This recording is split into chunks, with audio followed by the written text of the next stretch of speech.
En los años 90, millones de niños sintieron, por primera vez, una emoción difícil de explicar.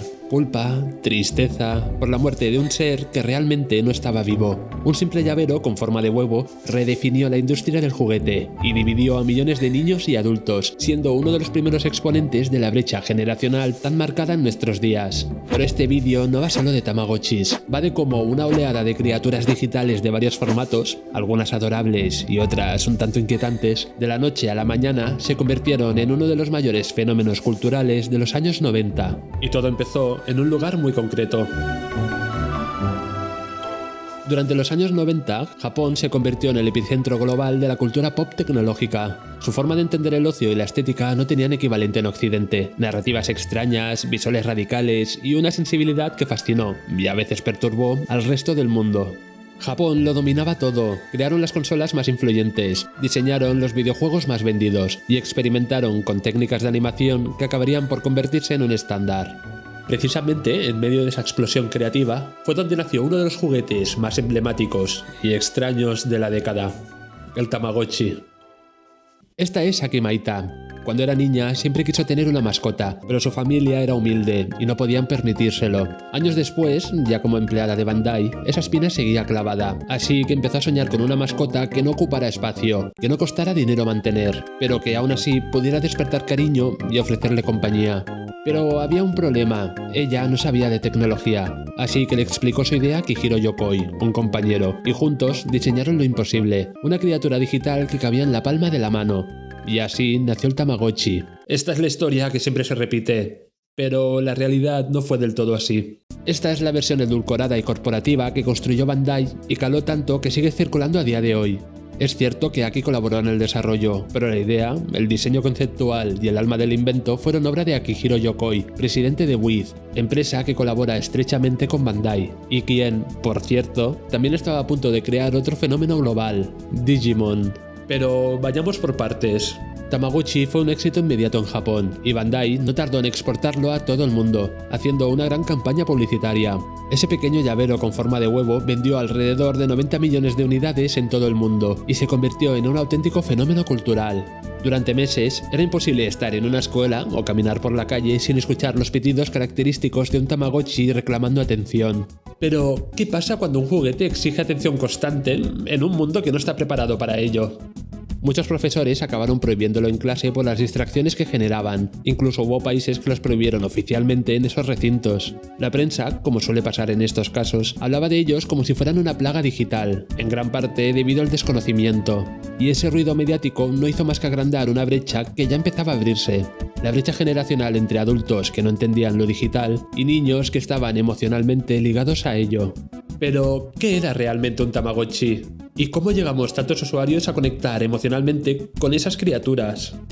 El Tamagotchi era un pequeño llavero con forma de huevo lanzado en 1996 que funcionaba como un nido digital para la cría de un pequeño extraterrestre. El jugador debía cuidarlo en su fase de huevo hasta su etapa adulta, procurando que creciera sano.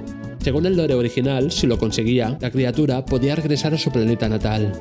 Los creadores introdujeron un elemento radicalmente distinto a todo lo visto hasta entonces. El Tamagotchi podía morir.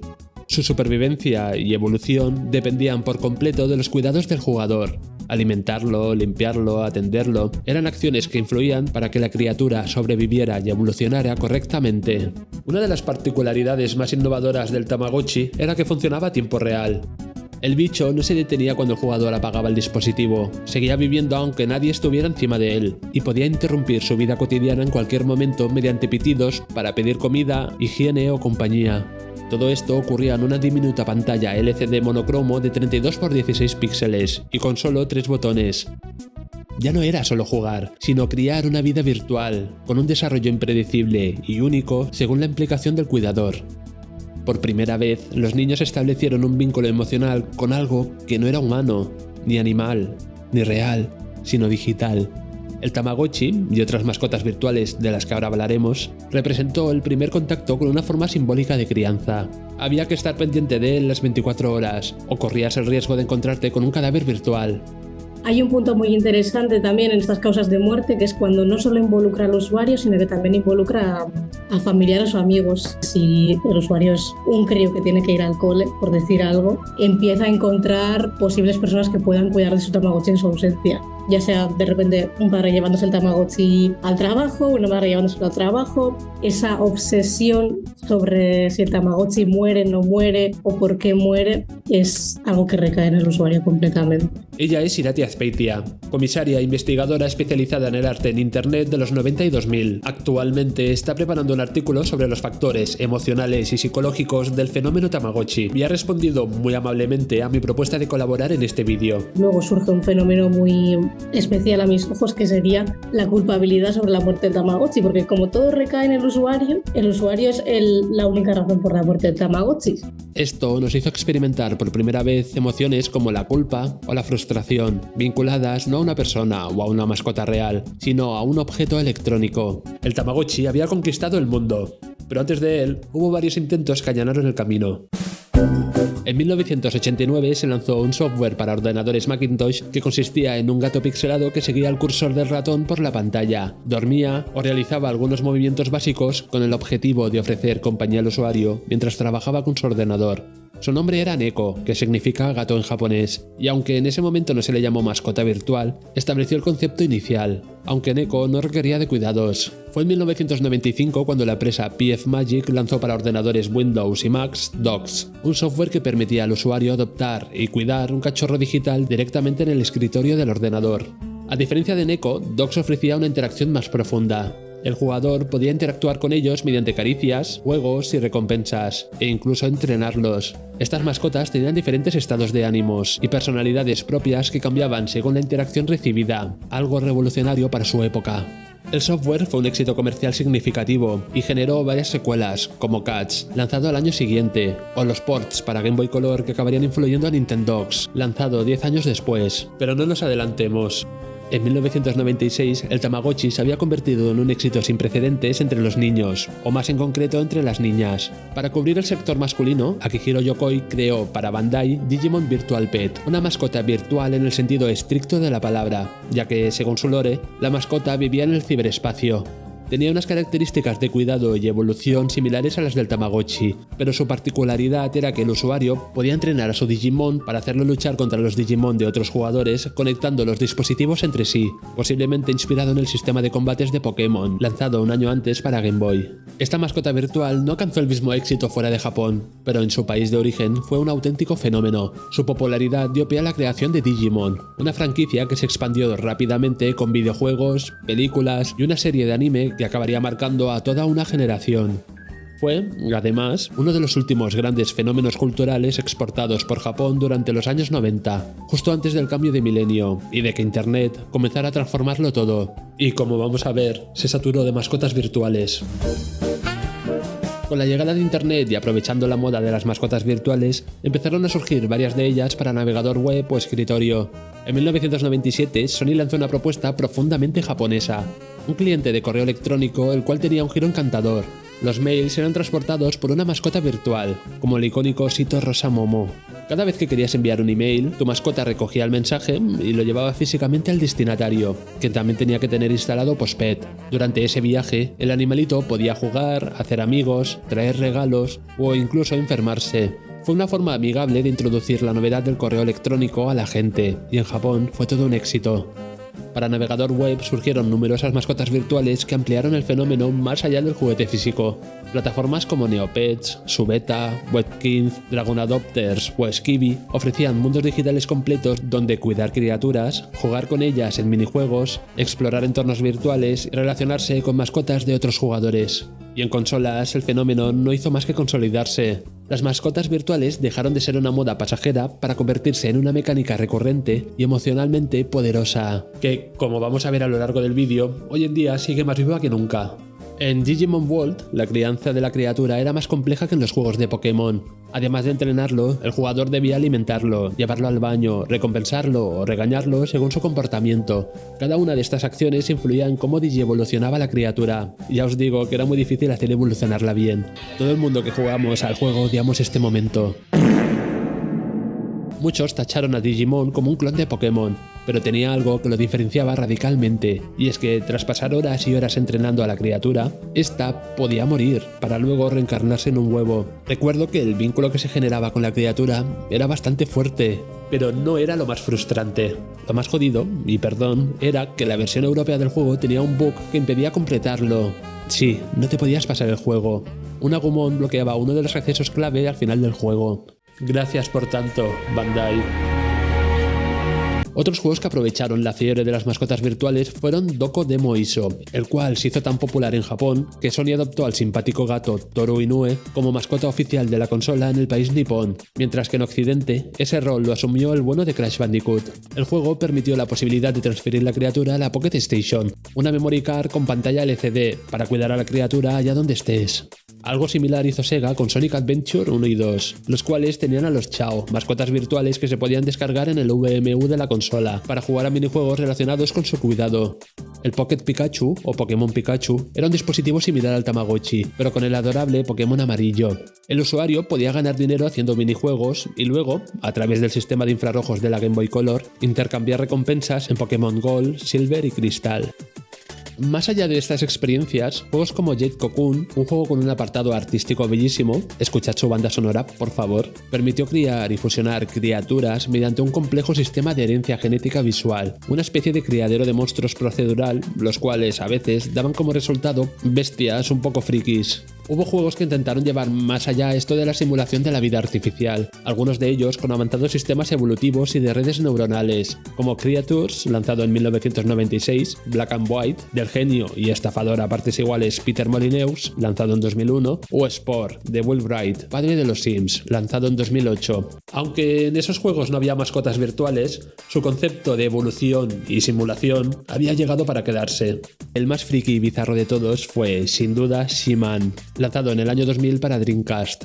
Al comenzar el juego, el jugador recibe un huevo que eclosiona en larva. Tras ser ingerido por un Nautilus, la criatura se alimenta de este como si fuera un parásito, el cual renace como un pez con cara humana. Como cualquier mascota virtual, hay que alimentarlo, limpiarlo y cuidar su acuario. Pero She-Man tenía una peculiaridad única: podía comunicarse con el jugador. Well then, I guess you are just very comfortable with seeing your naked body in all those positions. Gracias al micrófono de la consola, la criatura respondía a sus preguntas, recopilaba información y aprendía del jugador. Aunque, eso sí, también podía ignorarle por días o incluso insultarle sin motivo aparente. Puede que el punto más alto de las mascotas virtuales llegara en 2005 con Nintendogs, para Nintendo DS. Aprovechando las capacidades táctiles y de micrófono de la consola, el juego permitía interactuar con un cachorro de forma sorprendentemente natural. Podías acariciarlo, bañarlo, sacarlo a pasear o llamarlo por su nombre. Fue un fenómeno mundial que rompió barreras de edad y género y se convirtió en el segundo juego más vendido de la consola, solo por detrás de New Super Mario Bros. A diferencia de los Tamagotchi y los Digimon, el Nintendog no podía evolucionar, y lo más importante, no podía morir. Era una experiencia más amable, más contenida. Si el Tamagotchi ya generaba traumas siendo un extraterrestre pixelado, como vamos a ver ahora con ejemplos, no puedo ni imaginar lo que hubiese supuesto para millones de usuarios la muerte de su mascota en Nintendogs. Si aún conservas una Nintendo DS y te da por ver cómo está tu mascota, verás que está algo sucia y rebelde.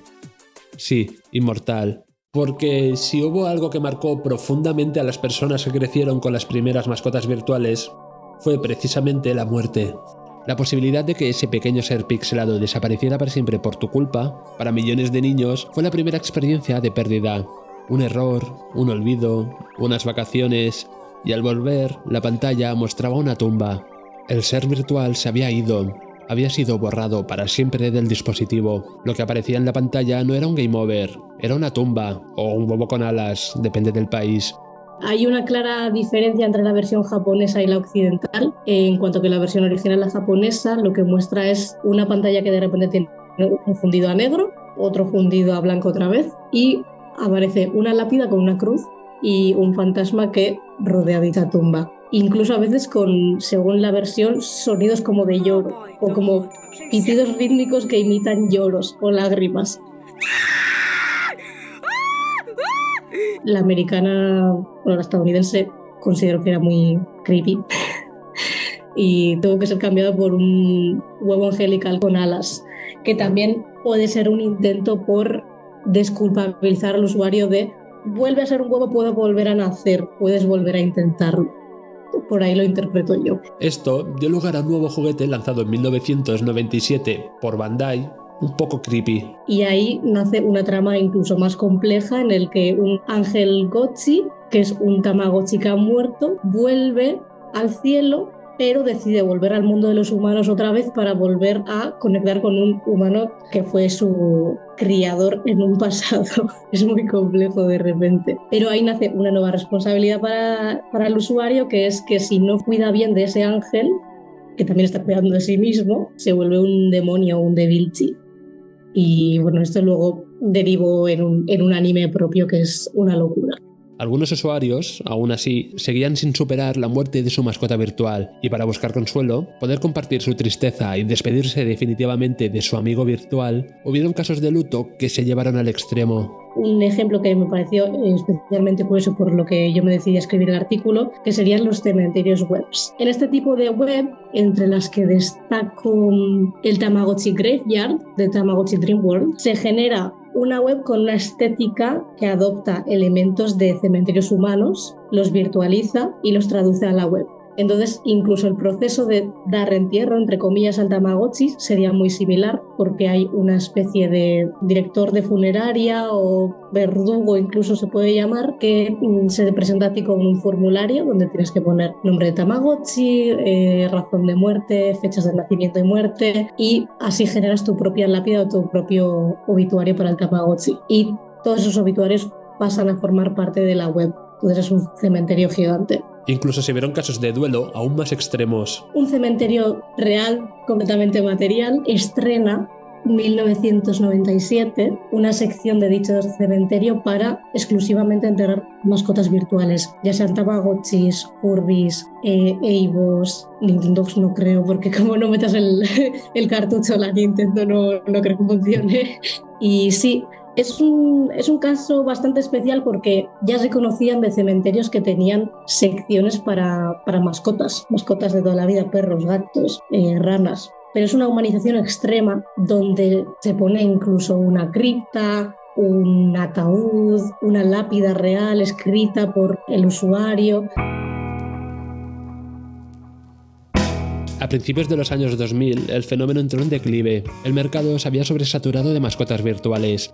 Las copias piratas proliferaban en mercadillos, bazares y jugueterías de barrio, con nombres como Dinkivino o Yawopi, e intentaban mezclar sin sentido juguetes de moda del momento en un solo pack. Se vendieron tantas copias, piratas y originales, que el mercado se saturó y se apagó tan rápido como había empezado. Durante los años siguientes, las mascotas virtuales volvieron tímidamente, especialmente en forma de apps, y es común encontrar un relanzamiento de Tamagotchi de vez en cuando en alguna juguetería, pero sin la fuerza que una vez tuvieron. Donde realmente podemos apreciar su huella es en los videojuegos. Con el tiempo, los animales han ganado cada vez más protagonismo, más allá de ser simple decoración o mecánicas utilitarias. Muchos juegos ofrecen la posibilidad de establecer un vínculo emocional al ofrecer la posibilidad de acariciarlos, alimentarlos o simplemente prestarles atención con el objetivo de desbloquear todo su potencial. Por ejemplo, en Red Dead Redemption 2, el caballo no es solo un medio de transporte, tiene nombre, personalidad y debe ser alimentado, calmado y acariciado para aumentar su nivel de confianza contigo. Cuanto más fuerte sea vuestro vínculo, mejor responderá en situaciones de peligro y más habilidades podrá desbloquear. Si el caballo muere, no puedes traerlo de vuelta, y esa pérdida tiene un peso emocional. Ya no es un objeto, es un compañero. O en The Last Guardian, Trico no obedece desde el principio. Hay que ganarse su confianza poco a poco. Hablarle, cuidarlo, acompañarlo, solo así te ayudará a avanzar en el juego. Trico no es una montura, es un ser vivo digital, y ese mismo concepto con variaciones lo estamos viendo en cientos de juegos. Desde la llegada del Tamagotchi, cada vez hay más conciencia en los videojuegos por crear vínculos con los animales. En 2019 se abrió la cuenta de Twitter Can You Pet the Dog, que se dedicaba a indicar si en los videojuegos se podían acariciar a los perros o cualquier otra criatura adorable. Pronto se convirtió en un fenómeno viral que dio lugar a un meme. El impacto fue tal que algunos estudios comenzaron a añadir mecánicas de caricias a sus juegos post lanzamiento, a veces incluso sacrificando aspectos más relevantes de la jugabilidad o la historia, solo para no decepcionar a la comunidad. Un buen ejemplo es Zelda Breath of the Wild. Un sector de los jugadores, un poco tóxicos, he de decir, se frustraron al descubrir que no podían acariciar a los perros, tanto que hasta IGN, en una entrevista con el director del juego, le preguntó por qué no se podía. Puede parecer una tontería, pero dice mucho de nosotros. Ya no basta con que los animales estén ahí, queremos tocarlos, quererlos, sentir que ese vínculo es real. Aún así, veo una gran diferencia con respecto a las primeras mascotas virtuales. Antes cuidábamos por amor, o al menos sin esperar nada a cambio. En estos videojuegos creamos animales o criaturas para que nos den un servicio, o directamente para que peleen entre ellos. El espíritu afectivo de las primeras mascotas ha dado pie a un enfoque utilitario en los videojuegos. Y aunque la fiebre se apagó, lo que sembró el Tamagotchi no ha dejado de crecer, solo que ahora ha cambiado de forma. Hoy, esas criaturas digitales han cambiado. Ya no son solo bichitos programados para pedir comida o jugar. Ahora aprenden de ti, se adaptan, recuerdan tus hábitos y con el tiempo te responden de forma única, casi como si tuvieran personalidad propia. Ya no tienes una mascota virtual, tienes un ente digital que te conoce, una nueva forma de compañía que ha cambiado para siempre nuestra forma de relacionarnos con la tecnología y lo digital.